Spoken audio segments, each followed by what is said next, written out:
저는 95세 현역 의사 오치영입니다. 여러분은 혹시 등산이나 헬스가 건강에 최고라고 생각하시나요? 저도 30여 년 전까지만 해도 그렇게 생각했었습니다. 70년간 의사로 일하면서 셀 수 없이 많은 환자들을 고쳐왔습니다. 그런데 정작 제 자신의 건강은 돌보지 못했습니다. 하루 4~5시간도 자지 못했고 식사를 제대로 해본 적이 드물 정도였으니까요. 그렇게 바쁘게 살다가 65세가 되던 해 갑작스럽게 찾아온 어지럼증으로 쓰러졌고, 그래서 그때 깨달았습니다. 아무리 좋은 영양제를 먹어도 소용없다는 것을요. 그러다가 우연히 찾은 것이 바로 생활 속 작은 습관들이 이렇게 만들었다는 것을 알았습니다. 놀랍게도 이 습관들은 등산보다도 효과적이었고 제 인생을 완전히 바꿔놓았습니다. 지금도 매일 오전에 환자들을 진료하고 있습니다. 많은 분들이 제 나이에 아직도 의사 생활을 한다는 것에 놀라워하시는데 사실 저에게는 이것이 가장 행복한 일상입니다. 제가 오늘 여러분께 알려드릴 이야기는 30여 년간 생활 속 작은 실천으로 검증한 것으로 등산이나 헬스보다 더욱 효과가 있는 장수의 비결을 알려드리려 합니다. 중요한 내용들을 말씀드리기에 앞서 구독과 좋아요, 알림 설정을 해두시면 중요한 건강정보 바로 받아보실 수 있으니 잠시 영상을 멈추시고 클릭하시기 바랍니다. 그리고 영상 보시고 댓글로 여러분의 의견 남겨주시면 영상 제작에 참고하겠습니다. 나이가 점점 들어갈수록 특히 중요한 내용이니 끝까지 시청하셔서 100세까지 건강하게 사시기 바랍니다. 저의 하루는 이렇게 시작됩니다. 아침에 일어나 간단한 하체 체조로 몸을 깨웁니다. 이 체조는 특별한 것이 아닙니다. 누구나 할 수 있는 간단한 동작들이지만 매일 꾸준히 하는 것이 중요합니다. 체조 후에는 직접 준비한 과일과 야채 주스를 마시고 병원으로 향합니다. 오전 진료가 끝나면 집으로 돌아와 점심 식사를 합니다. 저는 항상 직접 음식을 준비합니다.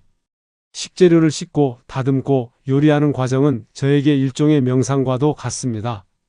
또한 이 과정에서 손가락과 손목을 많이 사용하기 때문에 자연스럽게 소근육 운동이 됩니다. 식사 후에는 꼭 정해진 코스를 따라 30분 이상 걷습니다. 날씨가 아무리 좋지 않아도 걷기 운동은 절대 거르지 않습니다. 걷는 것은 가장 쉽지만 가장 효과적인 운동이라고 생각하기 때문입니다. 저는 이 시간을 통해 자연과 교감하고 생각을 정리합니다. 저녁 시간에는 스마트폰으로 지인들과 연락하며 시간을 보냅니다. 많은 어르신들이 새로운 기술에 거부감을 느끼시지만 저는 오히려 이런 디지털 기기가 제 삶의 질을 높여준다고 생각합니다. 가족, 친구들과의 소통은 정신 건강에도 매우 중요하니까요. 사실 20년 전 제가 75세였을 때 뇌졸중 증상을 겪었습니다. 그때는 정말 충격이었습니다. 아무런 문제 없이 건강하게 살아왔다고 생각했는데 갑자기 찾아온 건강 문제는 저에게 큰 경고였습니다. 하지만 이 경험이 오히려 제 삶의 전환점이 되었습니다. 그 후로 건강에 더욱 신경을 쓰게 되었고 지금은 오히려 그 전보다 더 건강한 삶을 살고 있다고 자신합니다. 건강은 잃고 나서야 그 소중함을 깨닫는다는 말이 있습니다. 의사로서 이 말을 수없이 환자들에게 해왔지만 정작 제 자신에게 적용하는 데는 뇌졸중이라는 경고가 필요했습니다. 그래서 저는 이 경험을 통해 더욱 철저하게 건강관리를 하게 되었습니다. 저는 제 삶의 모든 것을 스스로 해결합니다. 자기 손으로 먹거리를 준비하고 자기 발로 걸어 일터로 나가는 것이 제 철학입니다. 이런 독립적인 생활 방식이 제가 95세에도 젊은 시절과 크게 다르지 않은 일상을 누릴 수 있게 해준 비결이라고 생각합니다. 제 일상에서 가장 중요하게 생각하는 것은 규칙적인 생활 패턴입니다. 매일 같은 시간에 일어나고 같은 시간에 식사하고 같은 시간에 운동하고 같은 시간에 잠자리에 듭니다. 불규칙한 생활은 몸의 리듬을 깨뜨리고 스트레스를 증가시키기 때문에 건강에 좋지 않습니다. 저는 하루를 시작할 때마다 감사하는 마음을 가집니다. 오늘도 건강하게 눈을 뜨고 스스로 움직일 수 있다는 것에 감사합니다. 많은 사람들이 이런 당연한 것들을 그냥 지나치곤 하지만 실은 이런 작은 것들이 가장 큰 축복입니다. 이런 긍정적인 마음가짐이 제 건강의 또 다른 비결이라고 생각합니다. 스트레스를 피할 수는 없지만 오히려 그것을 즐기는 마음으로 받아들이면 우리 몸에 미치는 나쁜 영향을 줄일 수 있습니다. 저는 제 경험과 의학적 지식을 바탕으로 건강한 노후를 위한 45가지 비결을 정리했습니다. 그 중에서도 가장 중요한 것은 지금 당장 실천 가능한 것부터 시작하라는 것입니다.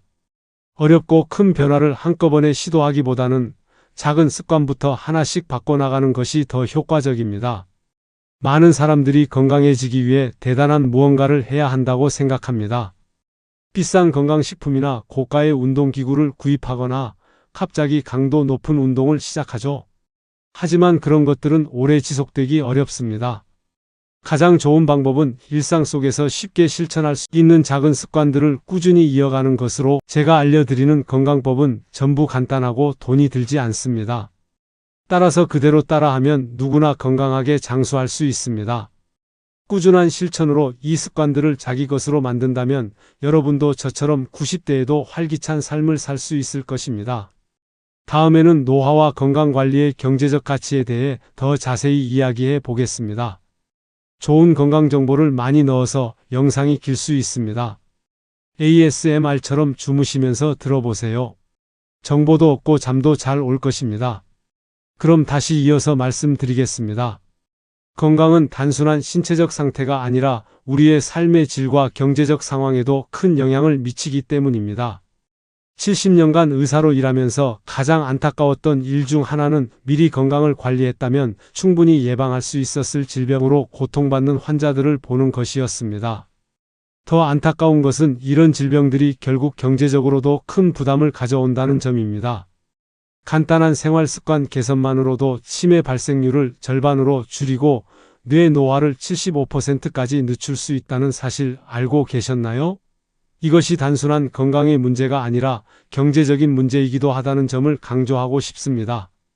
제 진료실에 오시는 환자들 중 빠른 노화를 경험하는 환자들은 모든 질병에 걸릴 위험이 증가했습니다.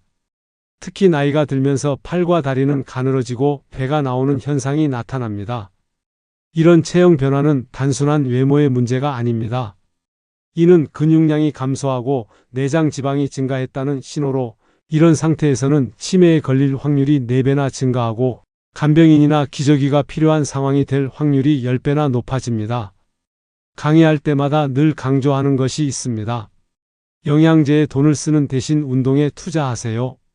이것만으로도 20억 원 이상을 절약할 수 있습니다. 많은 분들이 이 말을 듣고 과장이라고 생각하시지만 실제로 건강관리와 경제적 가치는 매우 밀접한 관계가 있습니다. 최근 발표된 자료를 보면 2040년대가 되면 한국에서 간병이 필요한 인구가 200만에서 400만 명까지 증가할 가능성이 있습니다. 이는 엄청난 숫자입니다. 지금도 많은 가정에서 노인 간병으로 고통받고 있는데 앞으로는 그 숫자가 더욱 늘어날 것입니다. 현재 24시간 간병이 필요한 경우 매달 500만 또는 600만 원의 간병 비용이 필요합니다. 이 금액을 지속적으로 충당하려면 약 18억 7,500만 원의 자산이 필요하다는 거죠. 그래서 20억 원을 가지고 은퇴하더라도 그리고 간병 비용은 점점 더 증가할 것이므로 실제로는 더 많은 자금이 필요할 것입니다. 이런 상황을 생각하면 건강관리에 투자하는 것이 얼마나 중요한지 알 수 있습니다. 영양제보다 운동에 투자하라는 말은 단순한 건강 조언이 아니라 경제적 조언이기도 합니다. 많은 분들이 노후를 위해 재테크에 관심을 갖고 투자를 하십니다. 물론 그것도 중요합니다. 하지만 아무리 많은 돈을 모아도 건강을 잃으면 그 돈은 의미가 없어집니다. 오히려 그 돈은 병원비와 간병비로 빠르게 소진될 것입니다. 제 환자 중에 한 분이 계셨습니다. 그분은 평생 돈을 모으기 위해 열심히 일하셨고 건강은 나중에 신경 쓰면 된다고 생각하셨습니다. 결국 60대 초반에 심각한 건강 문제로 입원하게 되었고 그 후 10년 동안 간병인의 도움 없이는 일상생활이 불가능한 상태로 지내셨습니다. 그분이 평생 모은 재산은 대부분 의료비와 간병비로 사용되었습니다.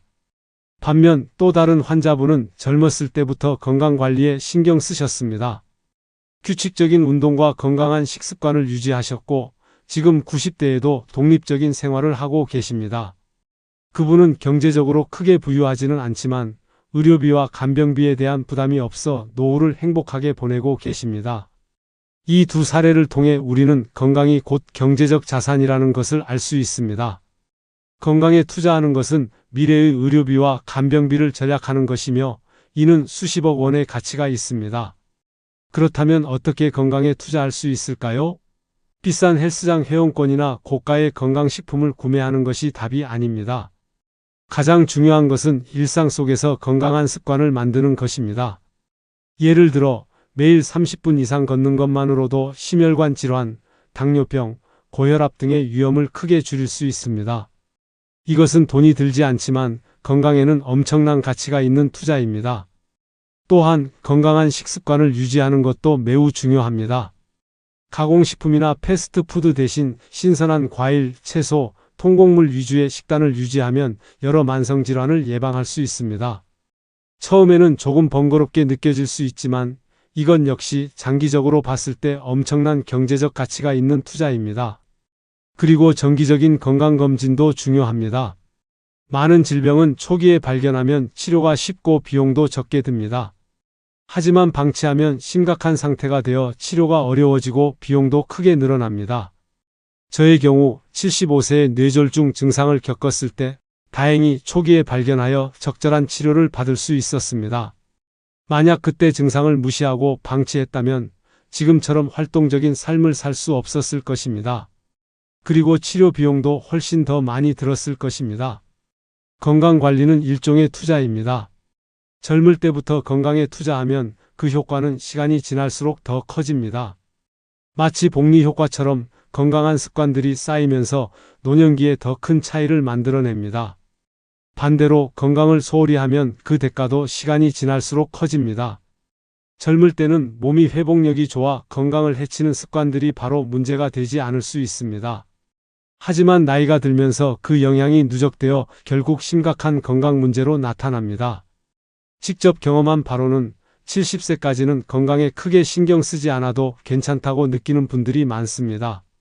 하지만 70세 이후부터는 젊을 때의 생활 습관이 건강 상태에 크게 영향을 미치기 시작합니다.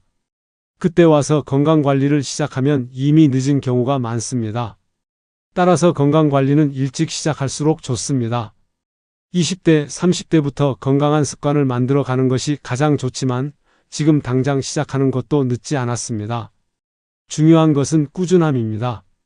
건강은 곧 경제적 자유입니다. 건강을 유지하면 의료비와 간병비를 절약할 수 있을 뿐만 아니라 노년기에도 활동적으로 지내며 돈을 벌 수 있는 기회도 늘어납니다. 95세에도 일을 계속할 수 있다면 그것은 경제적으로도 큰 도움이 됩니다.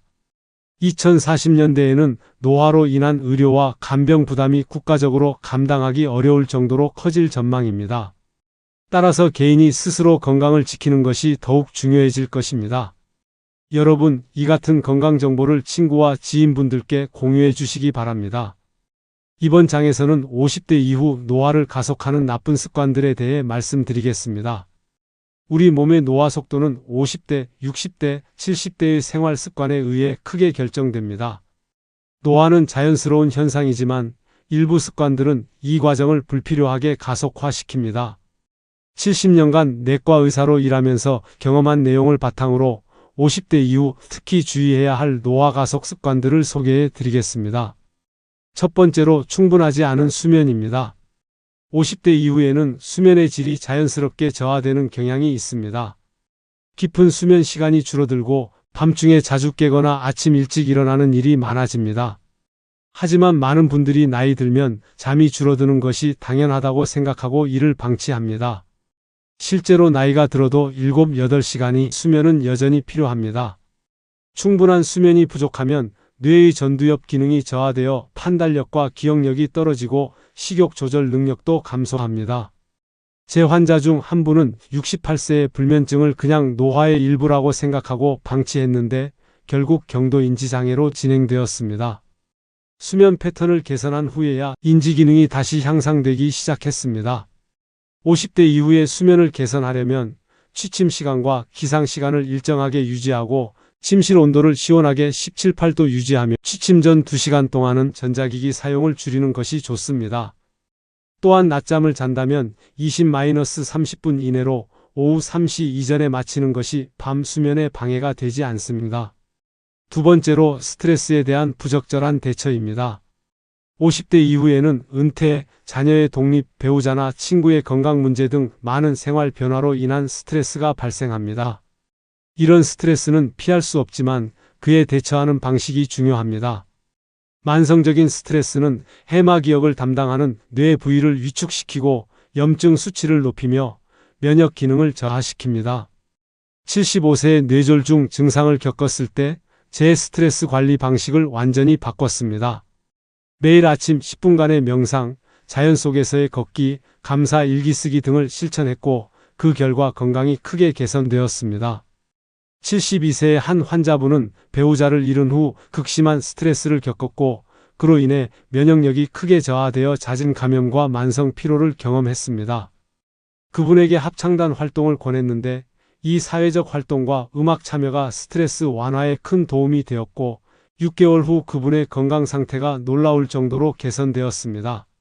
세 번째로 불균형한 식습관입니다. 50대 이후에는 신체 활동량이 줄어들고 기초 대사량이 감소하기 때문에 식습관이 더욱 중요해집니다.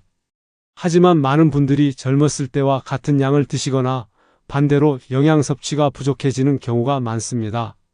특히 단순당과 정제된 탄수화물인 흰쌀, 흰빵, 떡, 면류 위주의 식단은 혈당 스파이크를 일으키고 이는 체내 염증을 증가시켜 노화를 가속화합니다. 또한 나이가 들면 단백질 흡수율이 떨어지기 때문에 더 많은 양질의 단백질이 필요합니다. 78세의 한 환자분은 입맛이 없어서라는 이유로 주로 흰 죽과 국수만 드셨습니다. 그 결과 근감소증이 빠르게 진행되고 면역력이 저하되어 잦은 감기와 폐렴으로 고생하셨습니다. 그분의 식단에 양질의 단백질인 생선, 두부, 계란과 다양한 채소를 추가한 후 6개월 만에 근력이 향상되고 감염 빈도가 크게 줄었습니다. 네 번째로 운동 부족입니다. 50대 이후에는 자연스럽게 신체 활동이 줄어들고 이로 인해 근육량 감소가 가속화됩니다. 65세 이후에는 매년 약 1~2%의 근육량이 감소하는데 운동을 전혀 하지 않으면 그 속도가 2~3배까지 빨라질 수 있습니다. 근육 감소는 단순히 힘이 약해지는 것 이상의 문제를 일으킵니다. 근육은 우리 몸의 당을 소비하는 주요 조직이므로 근육이 줄어들면 당뇨병 위험이 증가합니다. 또한 근육량 감소는 기초 대사량을 낮추어 체중 증가로 이어지고 면역 기능도 저하시킵니다. 가장 중요한 것은 50대 이후에는 유산소 운동과 함께 근력 운동이 필수적이라는 점입니다. 83세의 한 환자분은 평생 걷기만 하셨는데 80세 이후 급격한 근력 저하로 일상생활이 어려워졌습니다.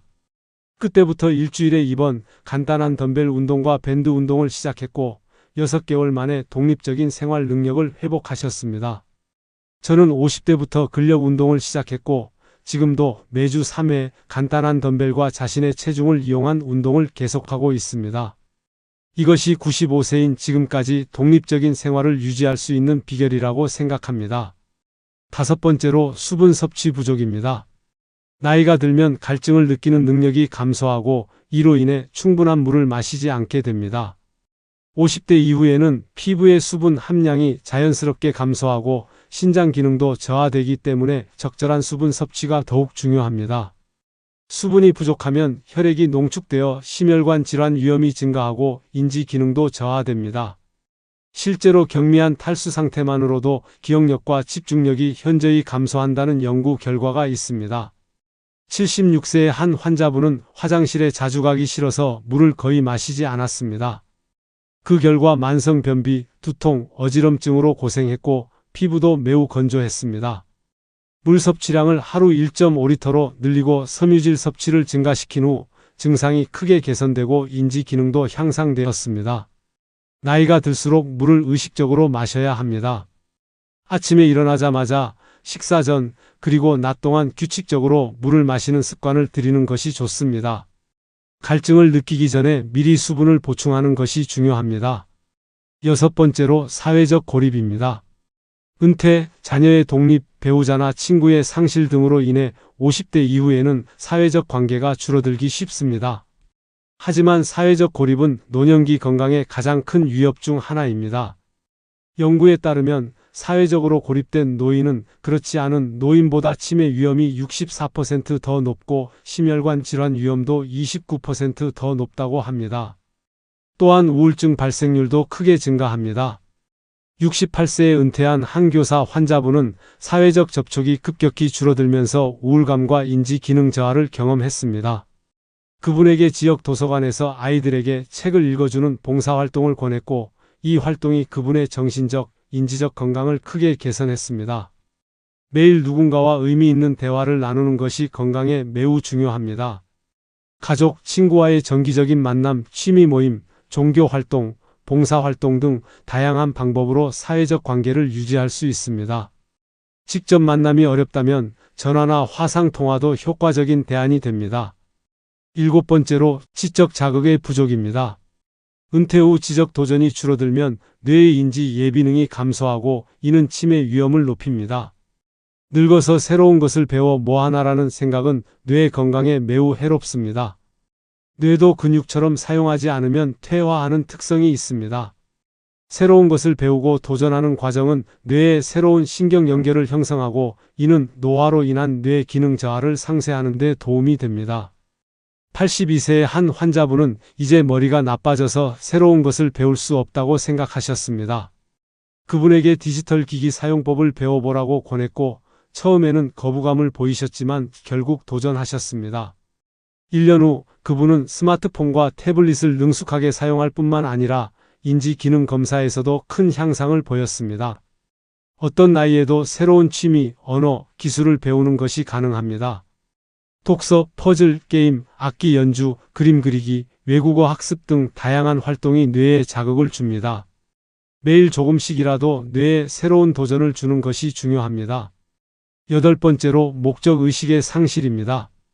50대 이후, 특히 은퇴 후에는 내가 왜 사는가라는 질문에 답하기 어려워지는 경우가 많습니다. 하지만 삶의 목적의식은 건강한 노화에 결정적인 영향을 미칩니다.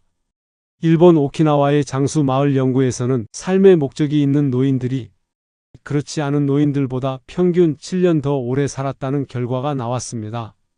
목적의식은 면역 체계를 강화하고 스트레스 호르몬을 감소시키며 전반적인 웰빙 감각을 높입니다. 71세 심장질환으로 은퇴한 한 의사 환자분은 우울증과 건강 악화를 경험했습니다. 그분에게 의료 지식을 활용해 저소득층 지역에서 건강교육 봉사를 해보라고 권했습니다. 이 새로운 목적의식을 가진 후 그분의 건강이 놀랍게 회복되었고 심장 기능도 개선되었습니다. 목적의식은 꼭 거창한 것일 필요는 없습니다. 가족을 돕는 것, 정원을 가꾸는 것, 이웃에게 요리를 나누는 것, 자원봉사 활동 등 자신이 가치를 두는 일이라면 무엇이든 목적이 될 수 있습니다. 중요한 것은 내가 여전히 필요한 사람이다라는 느낌입니다.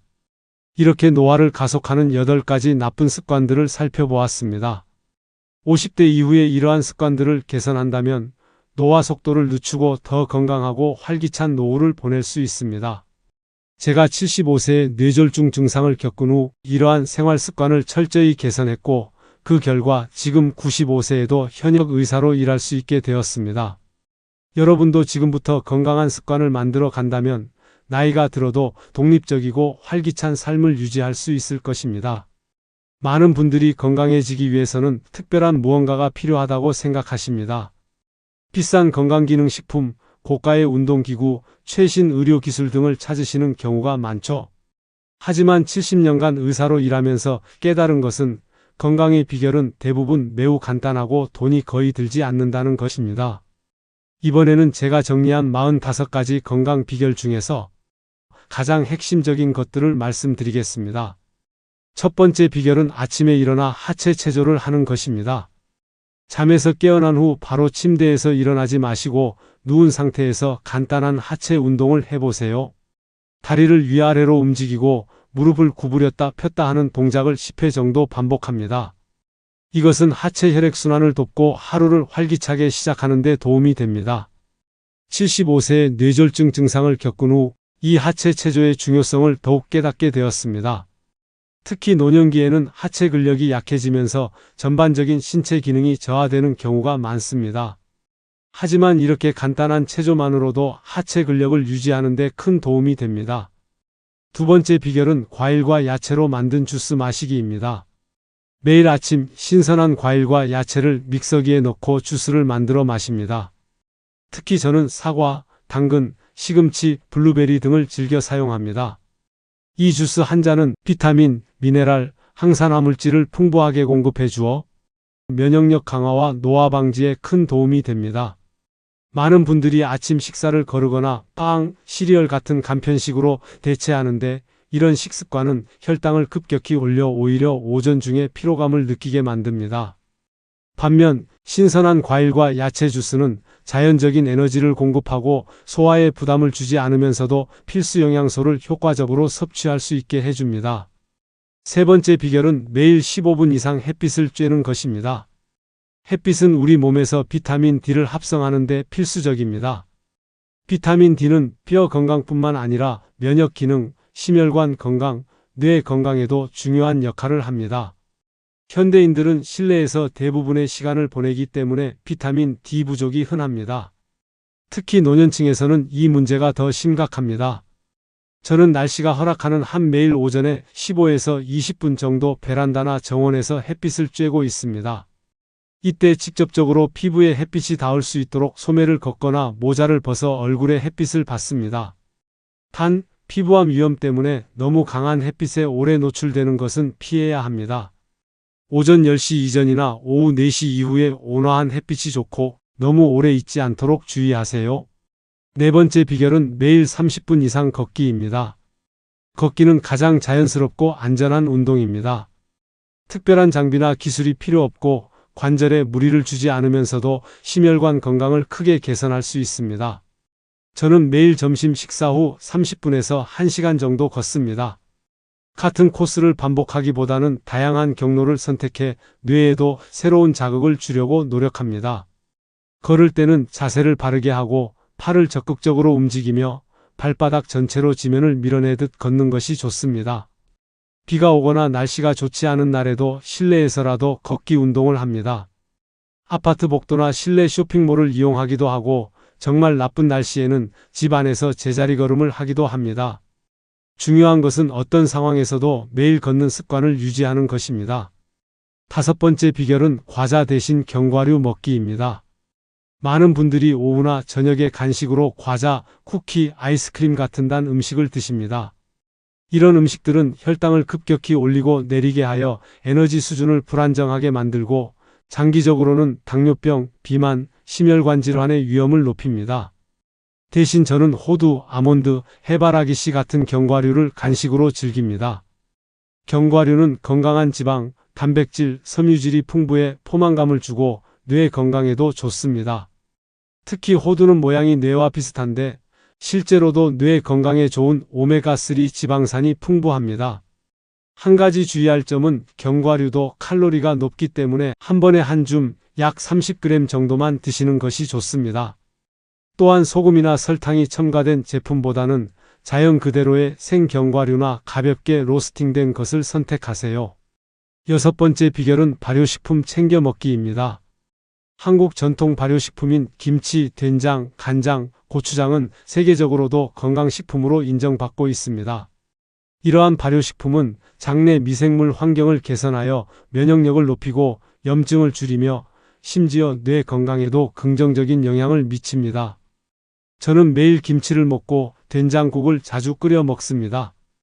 또한 요구르트나 케피어 같은 유산균 발효유도 섭취하려고 노력합니다. 장 건강이 전반적인 건강과 면역력, 그리고 뇌 건강에도 큰 영향을 미친다는 연구 결과가 계속해서 발표되고 있습니다. 일곱 번째 비결은 스트레스를 즐기는 것입니다. 이상하게 들리시겠지만 스트레스 자체가 문제가 아니라 스트레스에 대한 우리의 반응이 문제입니다. 스트레스를 부정적으로만 인식하면 그 자체가 더 큰 스트레스가 됩니다. 대신 저는 스트레스를 도전으로 받아들이고 심지어 즐기려고 노력합니다.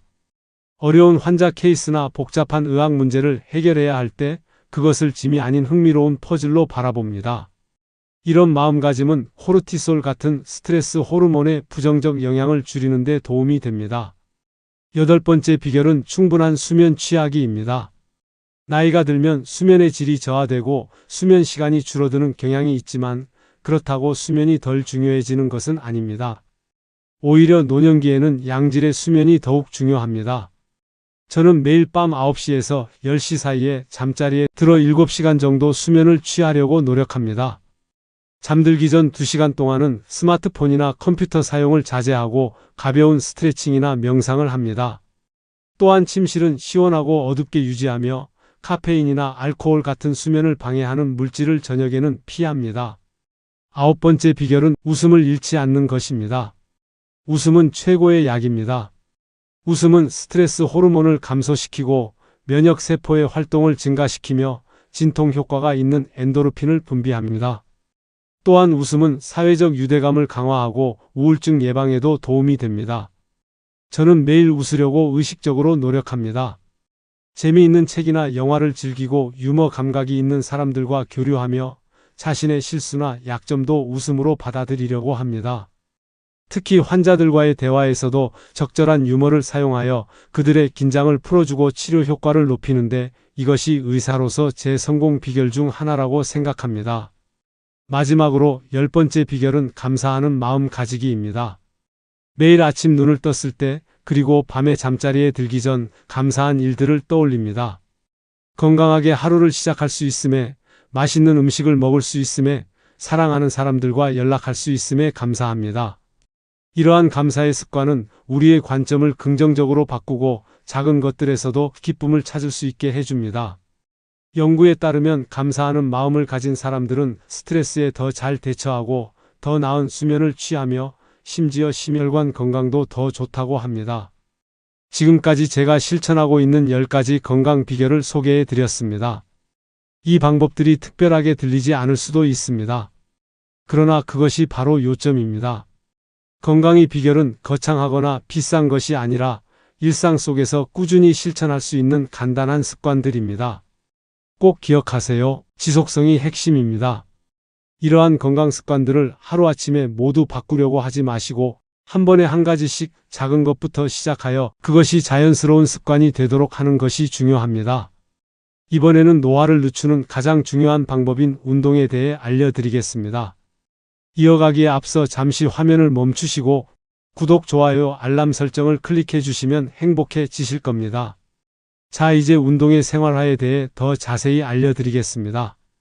운동은 단순히 체중 조절이나 근력 향상 이상의 효과가 있으며 특히 노년기 건강에 결정적인 영향을 미칩니다.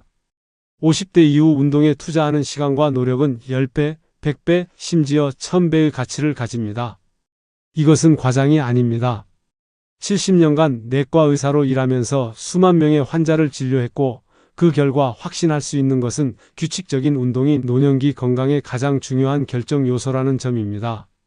안타깝게도 한국인의 근력 운동 실천율은 20% 이하이며 특히 60대 이상에서는 10% 미만으로 더욱 낮아집니다. 많은 분들이 60세 이후 건강검진에서 이상이 발견되면 그때부터 걷기 운동을 시작하시는데 이것만으로는 충분하지 않습니다. 50대 이후 우리 몸에는 어떤 변화가 일어날까요? 50세부터 근육량이 매년 약 1-2%씩 감소하기 시작하며 70세 이후에는 이 속도가 더 빨라집니다. 또한 뼈 밀도가 감소하고 관절 연골이 얇아지며 심폐 기능이 저하됩니다. 이러한 변화는 자연스러운 노화 과정이지만 적절한 운동으로 그 속도를 크게 늦출 수 있습니다.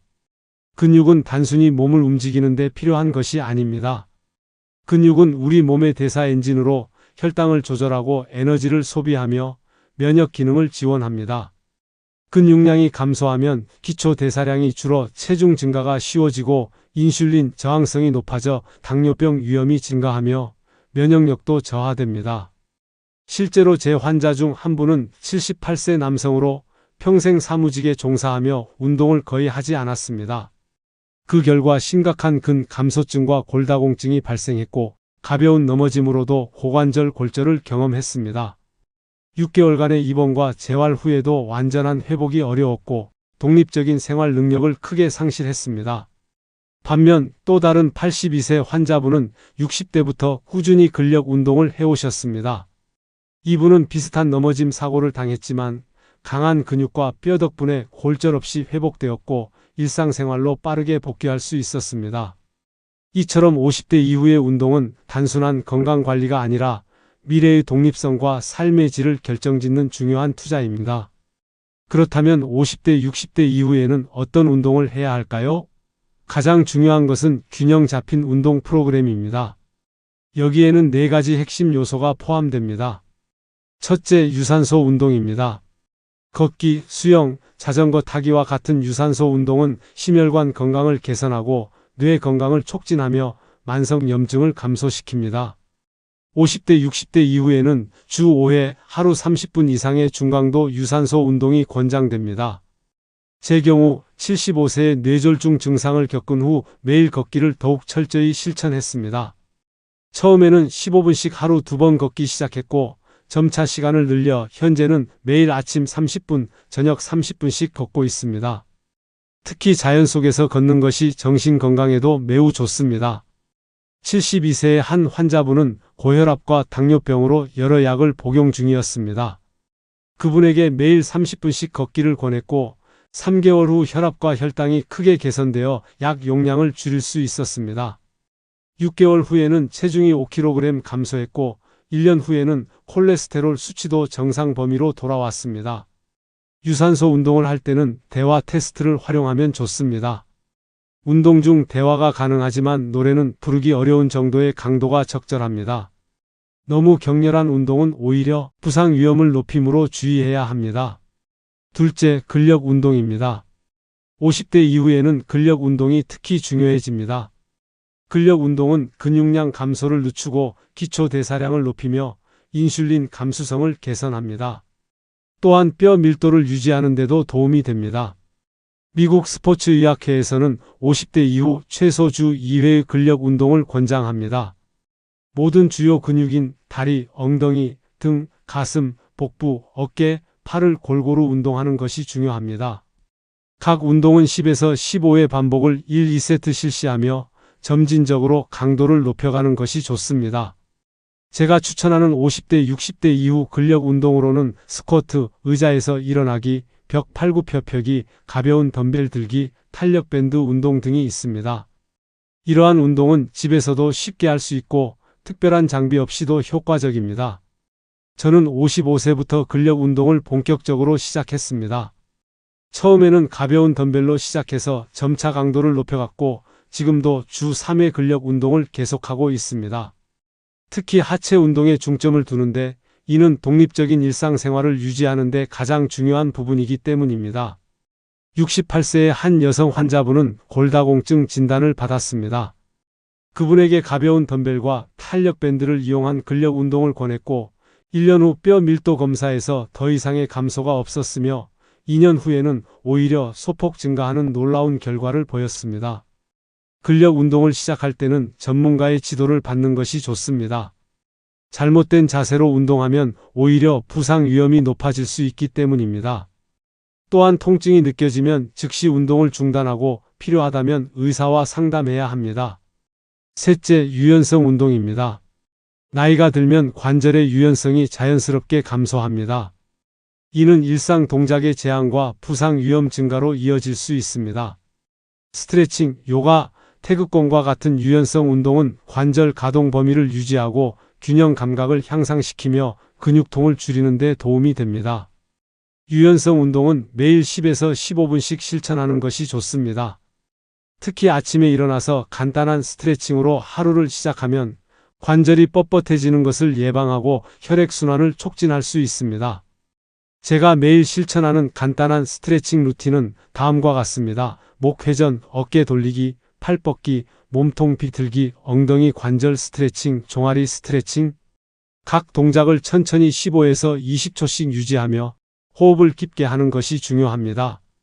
76세의 한 환자분은 어깨 통증으로 오랫동안 고생하셨습니다. 그분에게 매일 아침 5분간의 어깨 스트레칭을 권했고 3주 후 통증이 눈에 띄게 감소했으며 2개월 후에는 거의 모든 일상 활동을 통증 없이 수행할 수 있게 되었습니다. 넷째, 균형 운동입니다. 균형 감각은 50대 이후 급격히 저하될 수 있으며 이는 낙상 위험을 크게 높입니다. 65세 이상 노인의 약 30%가 매년 한 번 이상 넘어지며 이 중 약 10%는 골절과 같은 심각한 부상으로 이어집니다. 균형 운동은 낙상 예방에 매우 효과적입니다. 간단한 균형 운동으로는 한 발로 서기, 발 뒤꿈치 발끝 걷기, 의자에서 일어나 걷기, 태극권 등이 있습니다. 이러한 운동은 하루 10에서 15분씩 가능하면 매일 실천하는 것이 좋습니다. 저는 양치질할 때 한 발로 서기를 실천합니다. 처음에는 벽을 짚고 시작해서 점차 지지 없이 할 수 있게 되었습니다. 이 간단한 습관이 균형 감각을 유지하는 데 큰 도움이 되었습니다. 82세의 한 환자분은 6개월 동안 주 2회 태극권 수업에 참여했습니다. 그 결과 균형 감각이 크게 향상되었고 걸음걸이도 더 안정되었으며 낙상에 대한 두려움도 감소했습니다. 또한 태극권의 명상적 요소가 정신적 안정에도 도움이 되었다고 말씀하셨습니다. 이처럼 50대 이후의 이상적인 운동 프로그램은 유산소 운동, 근력 운동, 유연성 운동, 균형 운동을 모두 포함해야 합니다. 하지만 이것이 너무 부담스럽게 느껴진다면 작은 것부터 시작하세요. 가장 중요한 것은 꾸준함입니다. 운동을 시작하기 전에 주의해야 할 몇 가지 사항이 있습니다. 50대 이후, 특히 기존 건강 문제가 있는 경우에는 운동 시작 전 의사와 상담하는 것이 좋습니다. 또한 충분한 준비 운동과 정리 운동을 통해 부상 위험을 줄이고 처음에는 낮은 강도로 시작해서 점진적으로 증가시켜야 합니다. 또한 운동 중 통증, 심한 호흡 곤란, 어지러움, 가슴 통증 등이 발생하면 즉시 운동을 중단하고 의료 도움을 구해야 합니다. 운동은 건강에 좋지만 자신의 몸 상태를 존중하는 것도 중요합니다. 50대 이후 운동을 꾸준히 하기 위한 몇 가지 팁을 드리겠습니다. 첫째, 즐거운 운동을 선택하세요. 자신이 좋아하는 활동이어야 오래 지속할 수 있습니다. 둘째, 운동 파트너나 그룹 활동을 찾으세요. 사회적 요소는 동기부여에 큰 도움이 됩니다. 셋째, 일상의 운동을 통합하세요. 별도의 시간을 내기 어렵다면 일상활동 계단 오르기, 집안일을 좀 더 활동적으로 수행하는 것만으로도 도움이 됩니다. 제 환자 중 한 분은 70세에 처음으로 수영을 배우기 시작했습니다. 처음에는 물에 대한 두려움도 있었지만 점차 자신감이 생겼고 현재 78세인 그분은 주 3회 수영장에서 1km를 수영합니다. 그분의 심폐기능과 근력은 같은 나이대 평균보다 훨씬 좋으며 정신적으로도 매우 활기차십니다. 다른 환자분은 65세에 은퇴 후 마을 등산 동호회에 가입했습니다. 매주 산행을 통해 체력이 크게 향상되었고 새로운 친구들을 사귀면서 사회적 고립에서도 벗어났습니다. 이분은 산에 오르는 것이 인생의 이모저모를 극복하는 데 도움이 된다고 말씀하셨습니다. 50, 60대 이후의 운동은 단순히 몸을 건강하게 하는 것을 넘어 삶의 질과 독립성을 결정짓는 중요한 요소입니다. 저는 95세의 나이에도 현역 의사로 일할 수 있는 비결 중 가장 큰 것은 바로 꾸준한 운동이라고 자신 있게 말씀드릴 수 있습니다. 여러분도 지금부터 작은 것이라도 시작하세요. 하루 10분 걷기부터 시작해도 좋습니다. 그것이 여러분의 미래 10년, 20년을 완전히 바꿀 수 있습니다. 여러분의 관심에 감사드립니다. 앞으로도 더 많은 건강 정보로 찾아뵙겠습니다. 구독, 좋아요, 알림 설정 부탁드리고 영상을 지인분들께 공유해 주셔서 많은 분들이 건강해지도록 해주시면 좋겠네요. 이상으로 오늘의 영상을 마치겠습니다. 반복해서 시청하시고 건강한 노년 행복하게 보내시기 바랍니다. 감사합니다.